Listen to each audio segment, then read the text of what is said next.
Ladies and gentlemen, boys and girls, all you netball lovers, welcome to another exciting episode of the Netball South Africa podcast. We are coming to you we are in Cape Town actually, at the World School DF Milan, where the Telkom Netball Championship is happening, and hence the background. For the first time, I will be interviewing a colleague, and it's none other than Bongani Mdunjana, who is Netball South Africa's Transformation and EPG Manager. EPG, what does it stand for? He's here to tell us all about it. Bongani, welcome to the Netball South Africa podcast. Thank you, Karabo, for having me. I feel special being the first colleague of yours that you actually interview. Yeah. Nervous? Nope. Yeah, better not be Hell no. I'm scared of you guys. I'm here to give you information. Thank you very much. So, I know you've been involved, in netball. Besides being an administrator at Netball South Africa, you've got quite a journey. Take us back to you being a player. You've transitioned to umpiring and coaching. Tell us about your journey. Someone did her homework.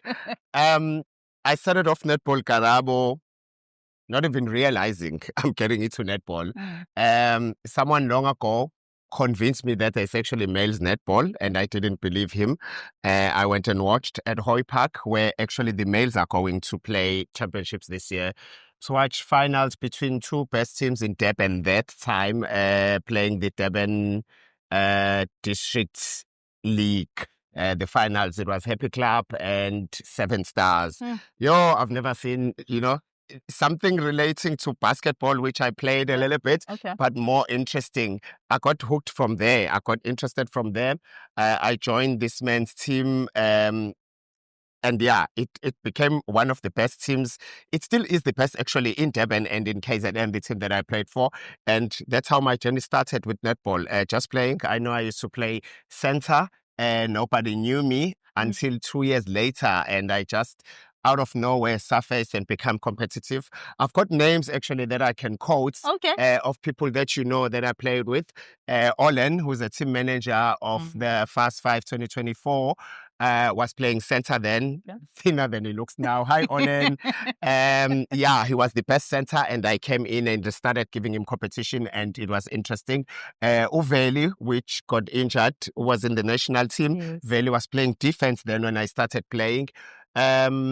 The former captain of the males team, Dukis came in as well, and we used to have such a battle on court. It was very interesting. That was my journey as a player. Let's talk about stigmas. You were in KZN playing males netball. What were the stigmas attached to playing the sport? Back then, it was very bad. One of the reasons why I had to be convinced that male actually play netball first was that because to me, when he said, I'm opening a male netball team and I want you to play, I said, wait a minute, do males play netball? If they do, are these males, if you know what I mean? So I wanted to see that. And luckily for me, when I got there, it was straight guys, if I may put it that way, that were playing netball, because the stigma that was attached to it, unlike other sports, if you are male and you are playing netball, you are gay. Some even think as ridiculous as we wear skirts when we play netball, because netball is for females, absolutely. So because they look at Banyana and Bafana, those ladies wear normal soccer kits, and they are ladies, and they're still ladies. So the assumption was, since ladies wear skirts when they play netball and dresses, that males also wear skirts. So it was a lot of stigma. To be honest with you, for almost a year to 2 years at home, they thought I was playing basketball, and I left it at that. Until the third year, when I had no choice. Now I'm getting called into a national squad, which was not a big thing then, because it was just a national squad at that champ. And then nothing happens, and then a national squad again the next game. So I realized, I can't be making them think that I play basketball anymore. I remember I first told my dad, because he's a very sports person. He's very, at his age at that time, he was still playing tennis, he was still jogging, he was still cycling and all that. I told my dad, and my dad surprised me. Like, oh, that's interesting. you must let me know when you play so I come watch you play. I said, oh, so they won't think anything of me. So yeah, but yes, I don't know in other provinces, but in KZN, there was a stigma attached to it, and that's I suppose that is why at that time 90% of males that were playing netball were actually straights. We were one province that was known for having straight guys playing netball, unlike other provinces. I know there were gay guys that wanted to play netball, or gay guys in a closet or out wanting to play netball, but because of that, they're like, now I'm gonna. That's sad. Yeah, it did suck. And I'm glad to see young guys now, young boys playing netball, and they don't care freely. There's no stigma attached to it. It is a sport. You play netball with your girlfriend, you play netball with your boyfriend. Who cares? Yes, no one does. You then transitioning into umpiring. How did that come about? Because I believe you were good as a player. Umpiring was actually the same time as I was still a player. But umpiring slowly drifted me away from playing. Yeah. So KZN was hosting the SPA championships this one year in Bongani. And luckily for me, at that time, I already had, I had just written my level 3 theory. And then I quickly just practiced my practicals, and I got my provincial B in KZN, which qualified me to go to the SPA champs to get my national grading. I got my national grading. I remember I got a C+ then, which is not a minimum grading. That means I was good. I got my C+, and I just fell in love with that whistle. I learned so much at the grading, things that I didn't think mattered. It was Dr. Brewer, the NSA director umpires at that time. She was very good. She taught us a lot of things, and I got obsessed because I went back home and tried all these things that I was marked down for. Umpire in and out at schools, at tournament, here, there. I was actually getting even invited at other district competition, where they want to be fair and get umpires from outside, because there was always a battle. Oh, this team won because Mang Mang is part of the organizing committee, blah, blah, blah. So I used to get invited there for free, just get accommodation somewhere, and I would umpire. And from then, playing was not so much. I realized I'm starting to come to training and play just for fitness, and that I love netball. But my interest was more now into blowing a whistle, so much that it was even distracting my training and my playing, because now I know a lot about umpiring. When we are training and a call is made by the coach, I'm like, but that was contact before footwork. How are you blowing for footwork? That kind of thing. And it got me into trouble a lot of times. But yeah, that's how I drifted slowly from playing umpiring. Boom. Got injured. When I get injured, I'm supposed to be addressed, but I want to go training and sit and watch. But as I sit and watch my fellow teammates train, and my heart gets broken. And the injury was on my lower back, which is very bad. You can't take chances. So my lower back got injured. And yeah, the coach said one day, you know what? On the days that I'm not at training, because you're always there, I see you don't want to rest, just take over the boys for me, please. When I took over the boys training, this is Ocean South, which is now OP. Hala, OP. I realized this thing is more nicer than playing. I like it. Simply because for me, at that time, the boys adjusted to me so very quickly. And I learned so much. Precious Mthembu had a team as well, training on the same days as us at the same venue. So when you combine training and Precious is taking over, I'm stealing skills here and there. You know how good Precious is. And her team was also the number 1 in females in KZN. So yeah, I got interested. I went into national championship as a coach and came back with a gold. Actually, the last gold in eThekwini was from me. You guys owe me. You guys owe me a gold. We went to Uppington in 2022. I was an assistant coach there, and I came back with gold. And yeah, my coaching was that. And I actually did a level 1 coaching course and I passed with flying colors, 95%. Yes. Yeah, me. Yes.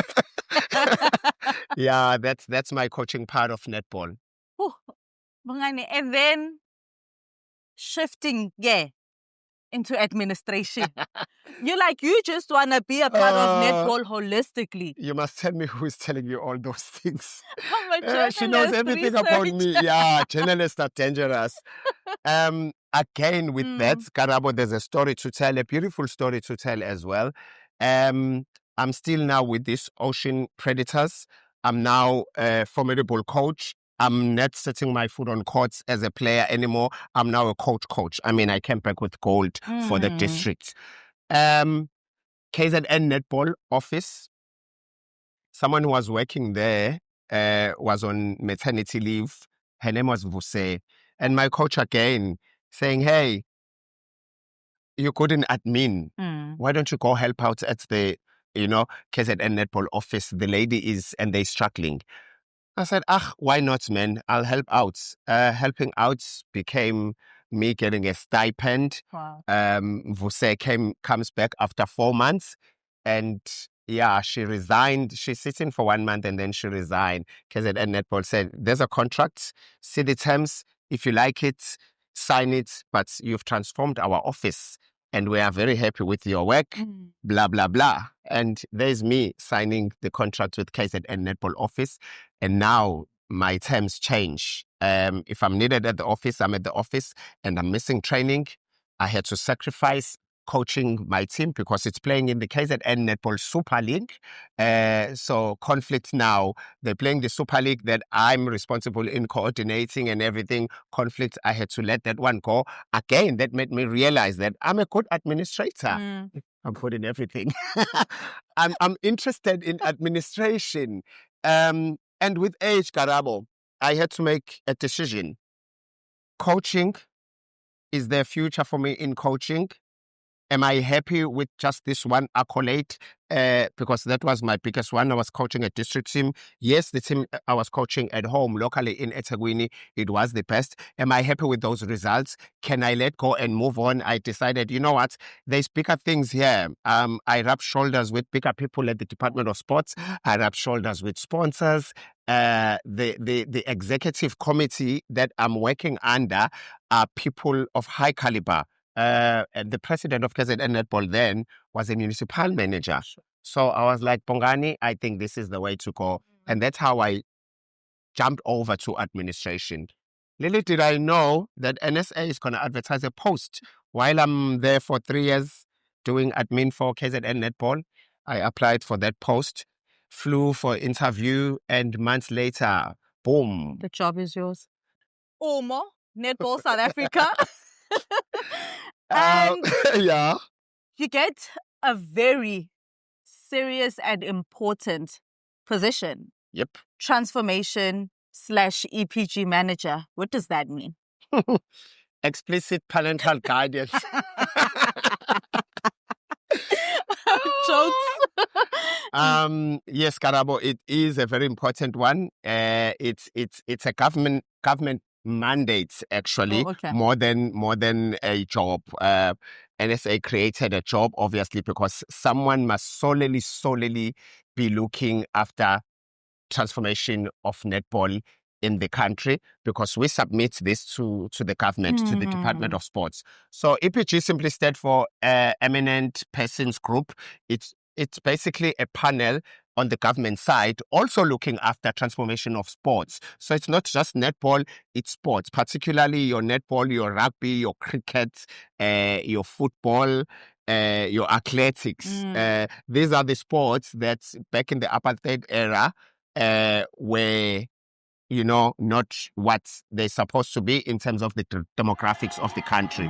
So what EPG came in for was to assign this panel to look at this federation and monitor that they are working towards transforming their national teams. So basically EPG is transformation, but on courts. It's transformation on courts. But obviously you can't transform on courts when you don't have the correct players demographically. Yes. So districts are working hard at the bottom to transform their team so that when they get here, they have the right demographics, so that the Precious Mthembu and the Jennifer Day and whoever is in that selection panel, when they select, it's the right demographics that's going to feed into the Spar Proteas. So we have the right demographic in the Spar Proteas team, and that's what government wants to see. Because in South Africa, we have blacks, white, Indians, colored. So how do you explain when the Spar Proteas is only Indians? Yes. The government wants to know where are the whites, where are the blacks, where are the coloreds. So that's what EPG is all about. It's very important. It's important and sounds like a huge task because it's not, for example, a district or a province. It's national. Yep. How difficult is it to coordinate, looking at the fact that it's something that is national? It is, but it's not if you got your hands on the ball. So what I do is, in all 52 districts, I have an EPG coordinator.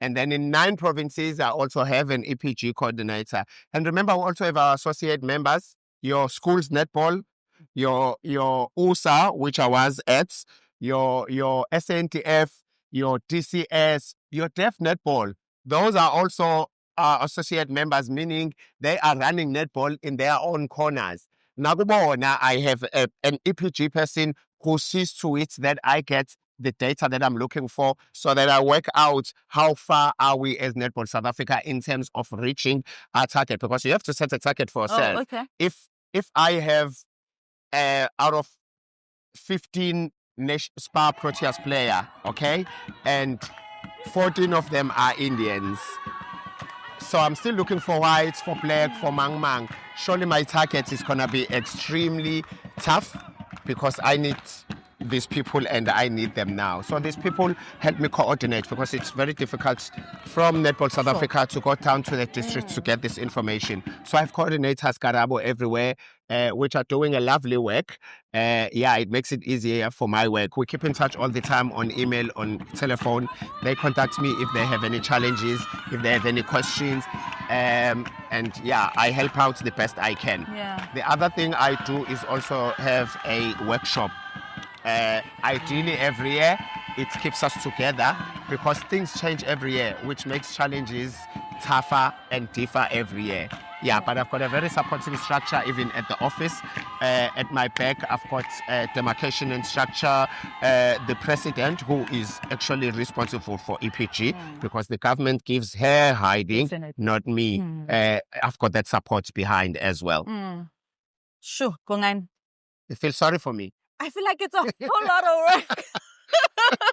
It's a whole lot of work, and a lot goes into it. There's so much understanding that goes into it as well, and hence the importance of having those workshops, because it's not just for national teams. Yep. Right? Absolutely. So even teams from provinces, they need to reach those targets that have been set. Absolutely. It's exactly like that, Karabo. Teams from provinces are actually reaching those targets as well. Hence, I'll make you an example. Your TNL teams. Your TNL teams are approved by Netball South Africa, because Bongani has the demographics of the ex-province. So when the ex-province submits a team, that's the other way around of their demographics, then it gets disapproved. It's transformation doesn't only speak about color. It speaks about opportunities. It speaks about inclusivity, be inclusive. So an ex-province has Y number of districts.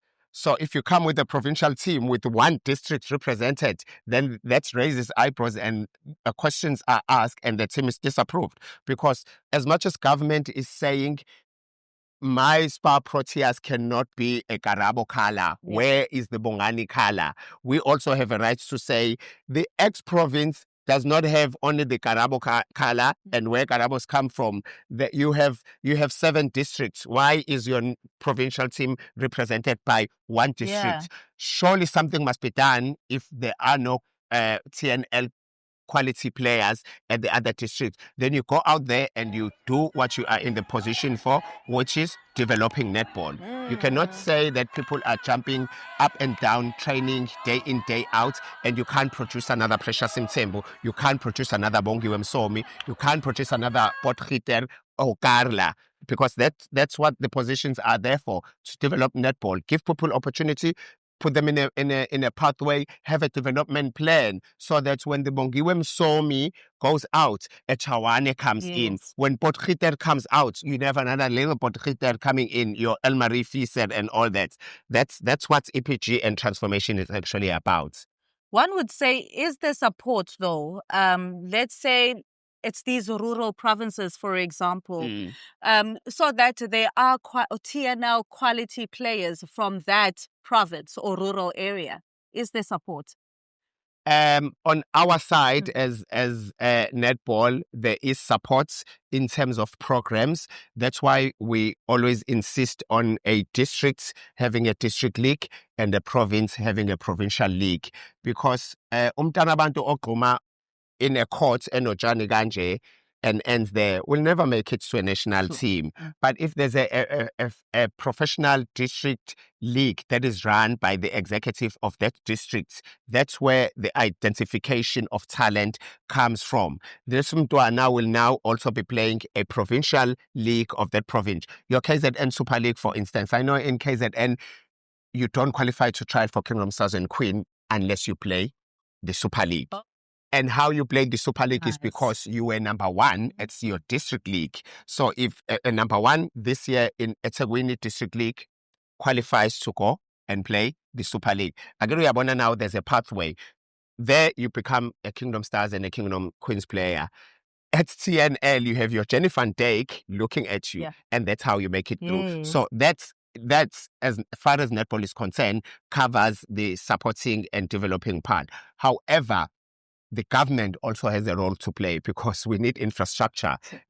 If I'm training, if I'm playing a league here, then you're comparing oranges and apple when I'm at TNL and playing in a wooden sprang, which is not fair. If you're looking for apples, then have apples compete together. Why am I there as an orange when you know you're looking for apples? So the government, as far as infrastructure is concerned, must also play their roles as far as funding is concerned, because these district leagues are impossible to run with just membership money that they pay. I mean, NFA membership is 35 rands, guy. And yes, everyone you see here playing netball, everyone you see at national championship, they play there because they pay 35 rands only. And we can't really use that money to, So, government funding is very important as well at provincial level. I know, again, I'm going to use the KZN Netball Super League because I was part of it, a big part of it. I know the Department of Sports at KZN has a very big chunk in the KZN budget that goes to the Super League and Super League alone. Sure. You're mentioning challenges, right? And mostly it's financials, it's infrastructure. Are there more challenges though? Or these are the two main ones? Yes, there are challenges, Karabo. There will always be challenges. People at the ground are not as informed as you would want them to be. Information is power. It comes from a good place when they train these people to be superstars, but with lack of information, it just drags the process. I'll give you an example where a district team is sent to the national championships. One, there's not enough money for accommodation and flights on those things. This player must be mentally fit for competing with players that don't have this kind of challenges. That's number one. And number two, the manager comes with a lot of important information lacking. Kids get disqualified because they're not adhering to the rules. And that's still me. I'm sorry. I deal with compliance, with the rules and everything. And it's very sad. Kids get here and you have to chase them away because they don't qualify to play, which we try also to work around.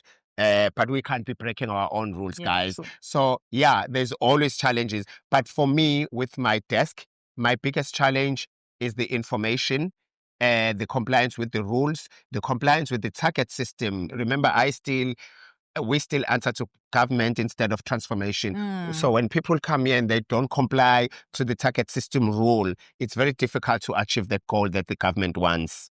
What is the target? So Garabo, when a district brings a team, remember they already have the demographics.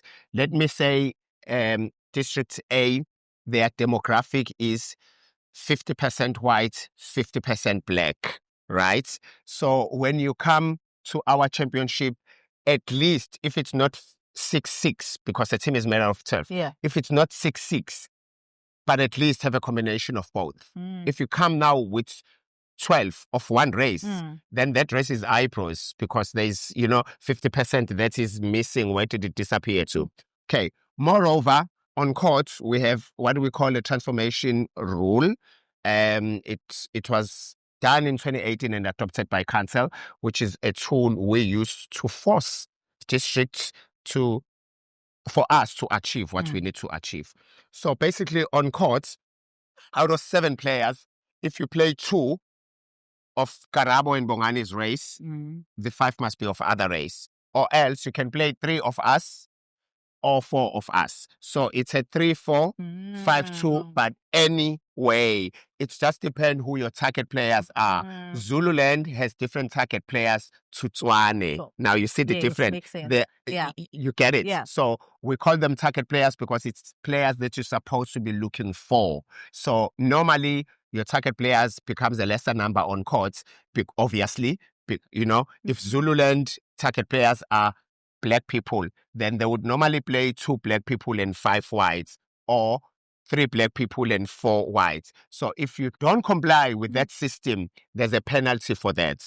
It forces you next year to bring a team of your demographics so that you don't suffer. Because teams win, but when Bongani penalize them, then they've lost the game. You see, and you can't be training so hard to win the game and lose it because of. But what's said again is those challenges where a coach comes here and they don't even know how these rules are applied. Bongani, you're one of my colleagues that is in each and every tournament. Are you complaining? No, I'm not. I just want to understand why. Because surely it's important for you to be there. Is it still based on this portfolio that you hold? Why are you in every tournament? Absolutely, Karabo. It's not a vacation like most people think. They say, today you're flying here, next Sunday you are checking in another airport. Yeah, I'm where NSA is in terms of competition. Yes, Karabo, it's part of my work. It actually starts at the office where when teams are submitted, I need to first check if they registered, because we are professional. You can't come from the bush and come and play at the national level. So you must be an NSA registered member to participate. So I first check that. And at competition, on arrival day, there's what we call registration. You've seen me during registration, Moss. At registration, we still must make sure that the Karabo on paper is the Karabo that's here. Because you can easily put Karabo on paper, but have a Bongo Somi coming to compete, which is cheating. So we check that at registration.